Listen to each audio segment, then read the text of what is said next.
Hi friends, welcome back to అమ్మమ్మ గారి వంటిల్లు. అందరూ ఎలా ఉన్నారు? నేనైతే బాగున్నాను. మీరు కూడా బాగుండాలని మనస్ఫూర్తిగా కోరుకుంటూ, నా ఛానల్ని ఫస్ట్ టైం చూస్తున్నట్లయితే సబ్స్క్రైబ్ చేసుకోండి. ఇప్పటి వరకు సబ్స్క్రైబ్ చేసుకొని సపోర్ట్ చేస్తున్న వారందరికీ కూడా థ్యాంక్ యూ సో మచ్.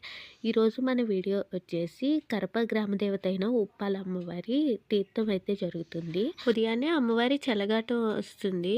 పెరుగు, కొంచెం పసుపు, ఒక కాయిన్ ఒక గ్లాసులో వేసేసి పసుపు నీళ్ళు కూడా కలుపుకొని ఉంచుకుంటే, అది కుండలో పెరుగు అది కూడా వేయించేసుకొని కుండ ఎత్తుకున్న ఆయనకి పాదాలకి పసుపు నీళ్ళు వేసేసి ఆ కుండలో పెరుగుని వేప కొమ్ముతో ముంచి ఇల్లంతా కూడా జల్లుతున్నారు.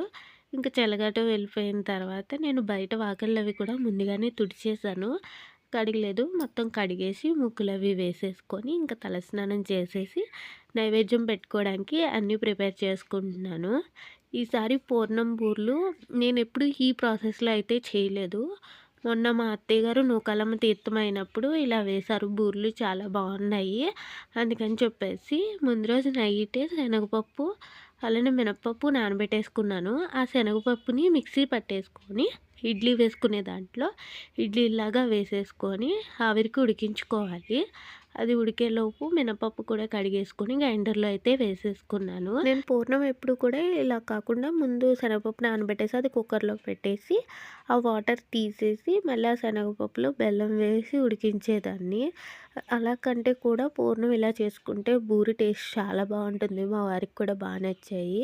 అందుకు మొన్న మా పిన్ని చేసినట్లే చేయమంటే ఇప్పుడు కూడా ఇలాగే చేస్తున్నాను.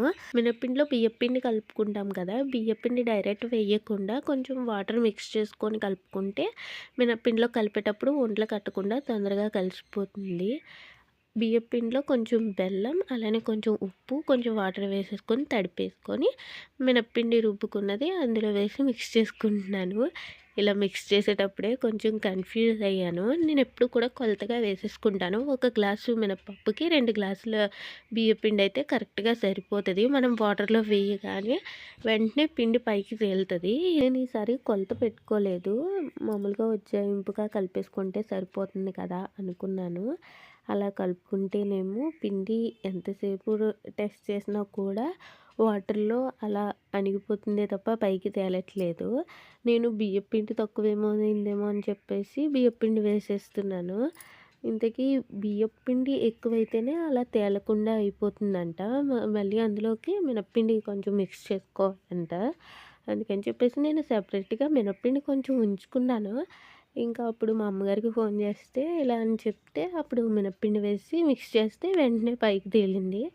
ఇంకా తర్వాత అది పక్కకు పెట్టేసుకొని ఇడ్లీలాగా వేసుకున్నది అంతా కూడా తీసేసి చేత్తో ఇలా స్మాష్ చేసేసుకున్నాను.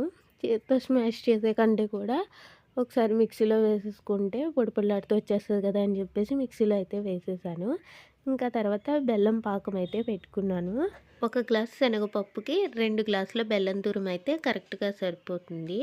ఆ బెల్లం తురుములో ఒక టీ గ్లాస్ అంత వాటర్ వేసుకొని లైట్ తీగ పాకం వచ్చేంత వరకు కూడా పాకం ఉడికించుకోవాలి. పాకం వచ్చిన తర్వాత ముందుగా గ్రైండ్ చేసి పెట్టుకున్న శనగపప్పు మిశ్రమాన్ని అందులో వేసేసి యాలకుల పొడి కూడా వేసుకొని లో ఫ్లేమ్లో ఒక 5 నిమిషాలు ఉడికించుకోవాలి. మనం పట్టుకొని చూస్తే ఉండవితే కరెక్ట్గా ఉడికిపోయినట్టు. చాలా సింపుల్ ప్రాసెస్లో అయిపోయినట్టు అయిపోయింది పూర్ణం అది కూడాను.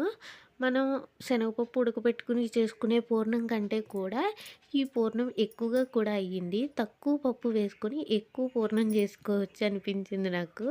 ఇంకా పూర్ణం అయిపోయిన తర్వాత చిన్న చిన్న ఉండల్లాగా చేసుకొని ముందుగా కలిపి పెట్టుకున్న మినప్పిండి మిశ్రమంలో ఈ శనగపప్పు మిశ్రమాన్ని పెట్టుకొని బూరెలు అయితే వేసుకుంటున్నాను. ఈ శనగపప్పు బూరెలు వేసుకున్నప్పుడు చాలా జాగ్రత్తగా వేసుకోవాలి. ఏమాత్రం కొంచెం గ్యాప్లు ఉన్నా కూడా బూరి చీదేసి నూనె అంతా కూడా పాడైపోతుంది.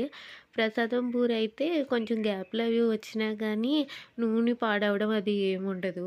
ఈ పూర్ణం బూరెలు నాకు బూరెలు వేయడం అంత ఎక్స్పర్ట్ నేను కాదు.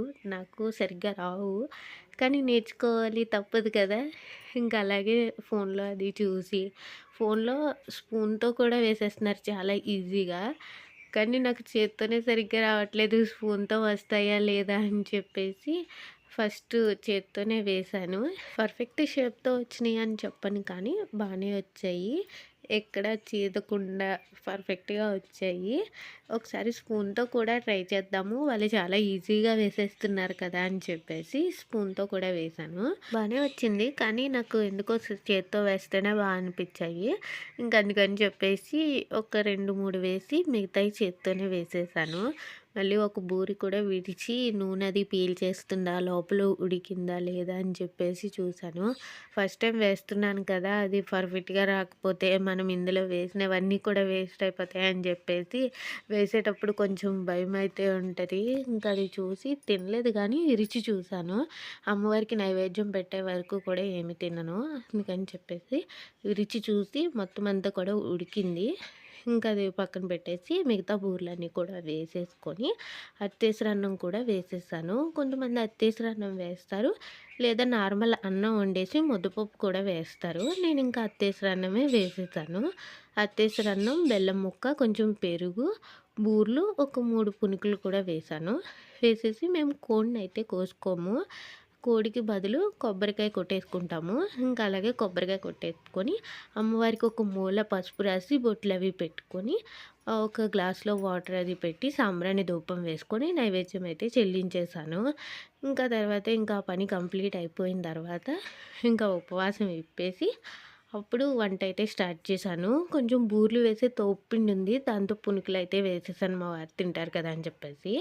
ఇంకా తర్వాత మా పక్కింటి పిన్ని గారు కొంచెం ముద్దపప్పు, పరమాన్నం అది కూడా ఇచ్చారు.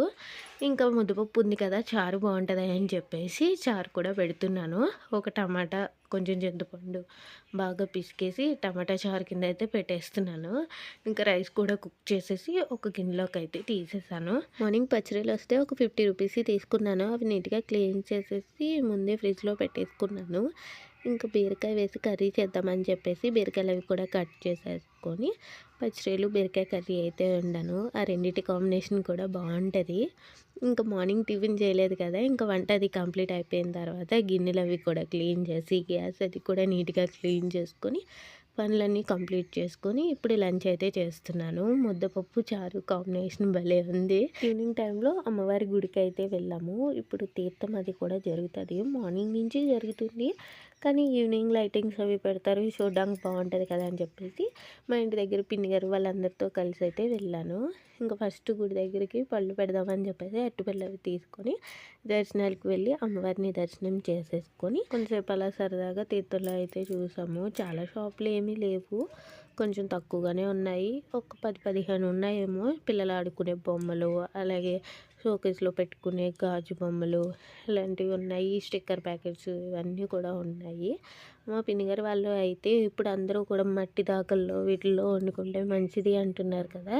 అందుకని చెప్పేసి మట్టి దాకలు తీసుకుందామని చెప్పి చూస్తున్నారు. ఆవిడ చెప్పడం 250 అలా చెప్పారు. 100కి ఇస్తారేమో అని చెప్పేసి ఫస్ట్ అయితే అడిగాము. కానీ 100కి ఇవ్వనమ్మా, నాకే ఆ రేటుకి రాలేదు. నేను సండే మార్కెట్‌లో పెట్టుకుంటాను. ఇక్కడికి అసలు రాను. ఈరోజు ఇక్కడ కూడా తీర్థం జరుగుతుంది పెడదామని చెప్పేసి పెట్టాను. ఇవి చాలా మంచియి అమ్మ అని చెప్పి అంటున్నారు. ఇంకా 150కి అలా అడిగైతే తీసుకున్నారు. అందులో చేపల పులుసు అది పెట్టుకుంటే బావుంటదంట. నేనైతే ఆ పెద్దది తీసుకోలేదు కానీ చిన్నది ఒక 50 రూపీస్ పెట్టి ఇలా మూత కూడా వచ్చింది. అందులో పెరుగు తోడు పెట్టుకోవడానికి, అలాగే ఇప్పుడు వేసవికాలం కదా! అందులో కొంచెం రైసు, వేడి పాలు వేసి పెరుగు కింద తోడు పెడితే అది కూడా మార్నింగ్ బ్రేక్‌ఫాస్ట్ కింద తింటే మంచిదంటున్నారు కదా అని చెప్పేసి ఇదైతే తీసుకున్నాను.